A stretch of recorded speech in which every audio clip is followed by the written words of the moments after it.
আরজিকরে মহিলা চিকিৎসককে খুন এবং ধর্ষণের প্রতিবাদে এবং ন্যায় বিচারের দাবিতে এছাড়াও একাধিক দাবিতে আন্দোলন চালিয়ে যাচ্ছেন জুনিয়র চিকিৎসকরা। গত মঙ্গলবার থেকে স্বাস্থ্য ভবনের সামনে চলছে লাগাতার অবস্থান বিক্ষোভ এবং আন্দোলন। স্লোগানের রাজ্যকে রীতিমতো বিদ্ধ করছে এই জুনিয়র চিকিৎসকরা। তার মধ্যেই কিন্তু ভেস্তে গেছে মুখ্যমন্ত্রীর সাথে বৈঠক। মুখ্যমন্ত্রী মমতা ব্যানার্জিকে ইমেল পাঠিয়েছিলেন চিকিৎসকরা, তারা বৈঠকে বসতে চান, কিন্তু 5 দফা দাবি মানতে হবে চিকিৎসকদের। তবে মুখ্যমন্ত্রী সব জানিয়ে দেন কোনো দাবি কোনো শর্ত রেখে বৈঠকে বসবে না রাজ্য। তবে গতকাল মুখ্যমন্ত্রী মমতা ব্যানার্জির নির্দেশে মুখ্য সচিব জুনিয়র চিকিৎসকদের চিঠি পাঠান যে মুখ্যমন্ত্রী বৈঠকে বসতে চেয়েছেন এবং সেই বৈঠকে উপস্থিত থাকবেন খোদ মুখ্যমন্ত্রী মমতা ব্যানার্জি। তবে লাইভ টেলিকাস্ট করা যাবে না সব জিনিস জানিয়ে দিয়েছিলেন মুখ্যমন্ত্রী মমতা ব্যানার্জি, কারণ সুপ্রিম কোর্টে মামলা চলছে। এই মুহূর্তে লাইভ টেলিকাস্ট করলে আইনি সমস্যা হতে পারে। তবে জুনিয়র চিকিৎসকরা নবান্ন পর্যন্ত পৌঁছেও নবান্ন সভাঘরে কিছুতেই প্রবেশ করলেন না। তারা নিজেদের দাবিতে অনড়। তাদের সাথে কি আলোচনা হচ্ছে সেটা যেন গোটা রাজ্যবাসী তথা গোটা ভারতবাসী দেখতে পায়। লাইভ টেলিকাস্ট চাই। মুখ্যমন্ত্রীও নিজের দাবিতে অনড়, তিনি লাইভ টেলিকাস্ট কিছুতেই হতে দেবেন না। তার মধ্যেই কিন্তু ভেস্তে গেছে জুনিয়র চিকিৎসকদের সাথে মুখ্যমন্ত্রীর বৈঠক। আর এই বৈঠক ভেস্তে যাওয়ার পর সুপ্রিম কোর্টের নির্দেশকে কার্যত বুড়ো আঙুল দেখিয়ে এখনও পর্যন্ত আন্দোলন চালিয়ে যাচ্ছেন, কর্মবিরতি চালিয়ে যাচ্ছেন জুনিয়র চিকিৎসকরা। আর এই মুহূর্তে একেবারে ভয়ঙ্কর বিপদে সল্টলেকে স্বাস্থ্য দপ্তরের সামনে আন্দোলনরত জুনিয়র চিকিৎসকরা। আন্দোলনরত জুনিয়র চিকিৎসকদের উপর হামলার ছক এই মুহূর্তের সবচেয়ে বড় খবর। হামলার ছক চক্রান্তকার কোন মাথার? অবশেষে বিস্ফোরক দাবিতে কিন্তু রীতিমতো হইচই পড়ে গেল একেবারে রাজ্য রাজনীতিতে। সাহেবের অর্ডার সল্টলেক ওড়ানোর ডাক্তারদের উপর ভয়ঙ্কর চক্রান্তকার, কার নেতৃত্বে এই চক্রান্তের রূপরেখা? অবশেষে সামনে এলো বিস্ফোরক তথ্য, ফেটে গেল বড় সড় বোমা। এই মুহূর্তের সবচেয়ে বড় খবর, আরজিকর হাসপাতালে ঘটে যাওয়া মর্মান্তিক ঘটনার 1 মাস পেরিয়ে গেছে, এখনও মেলেনি বিচার। এই পরিস্থিতিতে প্রতিবাদে আন্দোলনরত জুনিয়র ডাক্তারদের সংগঠন গত মঙ্গলবার থেকে স্বাস্থ্য ভবনের সামনে অবস্থানে জুনিয়র ডাক্তাররা 5 দফা দাবির পাশাপাশি এবার তারা রাজ্যের স্বাস্থ্য সচিব, স্বাস্থ্য অধিকর্তা এবং স্বাস্থ্য শিক্ষা অধিকর্তার ইস্তফাও চেয়েছেন।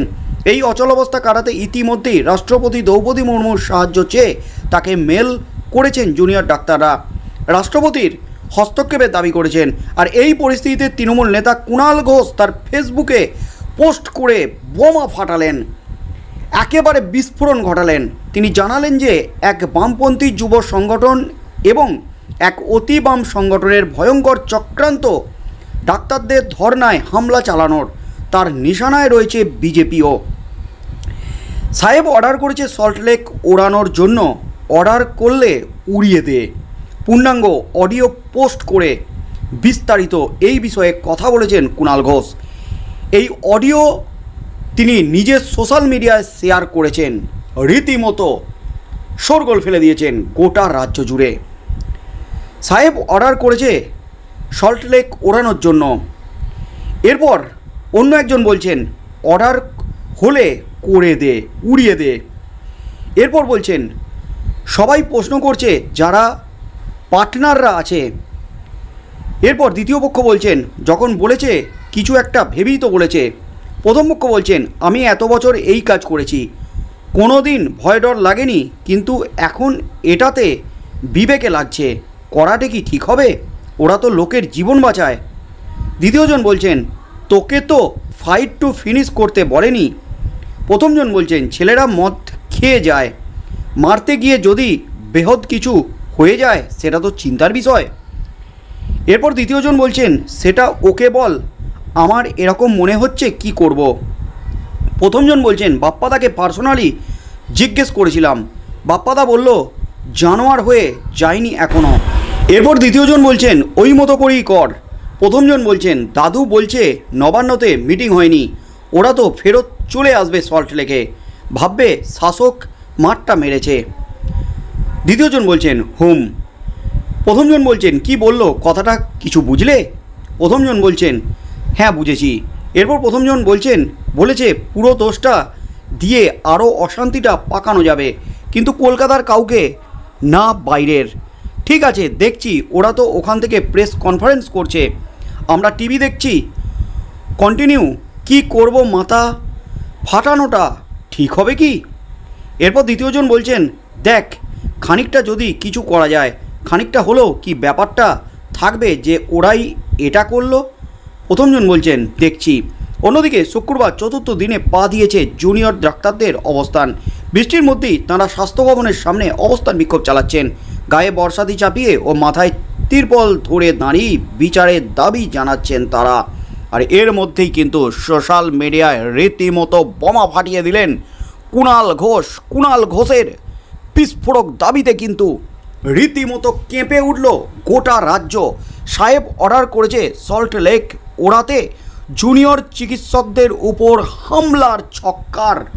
অবশেষে বিস্ফোরক দাবি করলেন, ফাঁস করলেন তৃণমূল নেতা কুণাল ঘোষ। স্বাস্থ্য ভবনের সামনে জুনিয়র চিকিৎসকদের বিক্ষোভ অবস্থানে বড় সড়ো হামলার চক্রান্ত করছে বামেদের একটি যুব সংগঠন এবং অতি বাম একটি সংগঠনের দুই নেতা। এমনই কথোপকথনের একটি অডিও ক্লিপ প্রকাশ করে এমনই দাবি করলেন কুণাল ঘোষ। রাজ্য সরকার এবং শাসক দল তৃণমূল কংগ্রেসকে বদনাম করতে এই পরিকল্পনা করা হচ্ছে বলে অভিযোগ করেছেন কুণাল ঘোষ।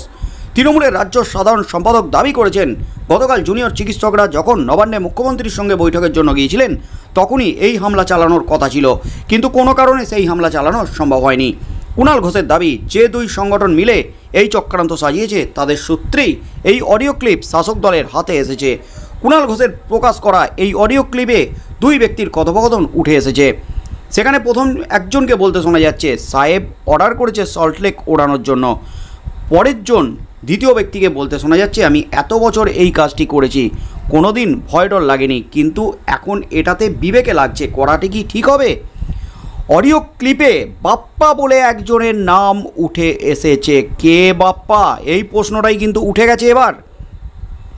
অডিও ক্লিপ প্রকাশ করে কুণাল ঘোষ বিস্ফোরক অভিযোগ করলেন এটা একটা ভয়ঙ্কর চক্রান্ত। আমি বারবার বলছি জুনিয়র ডাক্তারদের সামনে রেখে যারা অন্য খেলা খেলছে জুনিয়র ডাক্তারদের বলি দেওয়ার চক্রান্ত চলছে। বৈঠক বাতিলের পর হামলা হলে এর দায় বর্তাবে সরকার এবং তৃণমূল কংগ্রেসের উপর। স্বাস্থ্য ভবনের সামনে কোনো বহিরাগত যেন ঢুকতে না পারে। তৃণমূল বিরোধীরা জুনিয়র ডাক্তারদের বন্ধু সেজে ভিড় করছে। স্বাস্থ্য ভবনের সামনে জড়ো হয়ে বহু মানুষ জুনিয়র চিকিৎসকদের হাতে খাবার পানীয় জল তুলে দিচ্ছেন। এই প্রসঙ্গ তুলি কুণাল ঘোষ দাবি করলেন খাবারে কেউ কিছু মিশিয়ে দিলে কে দায় নেবে? যা হবে সরকারের উপরে দায় বর্তাবে। জুনিয়র ডাক্তারদের উপরে হামলা চালিয়ে সরকারকে বদনাম করার বিরাট চক্রান্ত চলছে। কুণাল ঘোষ অভিযোগ করেছেন স্বাস্থ্য ভবনের সামনে জুনিয়র চিকিৎসকদের অবস্থান মঞ্চে বিজেপি এবং বাম রাজনীতির সঙ্গে যুক্ত অনেককেই দেখা গেছে। তাদের গতিবিধি নিয়ন্ত্রণ করার জন্য পুলিশ এবং আন্দোলনকারী জুনিয়র চিকিৎসকদের কাছে দাবি জানিয়েছেন তৃণমূল নেতা। রীতিমতো তোলপাড় ফেলে দিলেন কুণাল ঘোষ। বিস্ফোরক দাবিতে কিন্তু বিস্ফোরক অডিও ক্লিপ পোস্ট করে রীতিমতো বাম বিজেপির দিকেই কিন্তু আঙুল তুলে দিলেন কুণাল ঘোষ। কিন্তু কুণাল ঘোষকেও পাল্টা দিতে শুরু করেছেন বাম এবং বিজেপির নেতৃত্ব। তাহলে কি এবার ভয়ঙ্কর চক্রান্ত? কুণাল ঘোষের দাবি অনুযায়ী এই অডিও ক্লিপে বাপ্পা বলে একজনের নাম শোনা গেছে। এই অডিও ক্লিপ কতটা সত্য এবং এই অডিও ক্লিপ কি এবার সিবিআইয়ের হাতে যাবে? অডিও ক্লিপ নিয়ে কি সিবিআই যাচাই করবে, তদন্ত শুরু করবে? আদতে এই অডিও ক্লিপটি কারা তৈরি করেছেন, কারা হামলার ছক চালাচ্ছেন আন্দোলনরত জুনিয়র চিকিৎসকদের উপর? কুণাল ঘোষ দাবি করেছেন ভয়ঙ্কর চক্রান্ত জুনিয়র চিকিৎসকদের উপর হামলা চালিয়ে সরকারের উপর দায় ঠেলে দেবে, আরও গণ্ডগোল পাকিয়ে দেবে, অশান্তি পাকিয়ে দেবে রাজ্যে, এমনই কিন্তু বিস্ফোরক দাবি করলেন। এর পরবর্তী সময় কি হতে চলেছে, এই বাপ্পা কে এবং তদন্তে কী কী তথ্য উঠে আসে? অবশ্যই কুণাল ঘোষ যে অডিও ক্লিপ ফাঁস করলেন সেটা নিয়ে তদন্ত শুরু করবে লালবাজার। লালবাজারের তদন্তে কী তথ্য উঠে আসে, কেঁচো করতে করতে কে উঠে বেরিয়ে আসে কি না, সেদিকেই চোখ থাকবে গোটা রাজ্যের।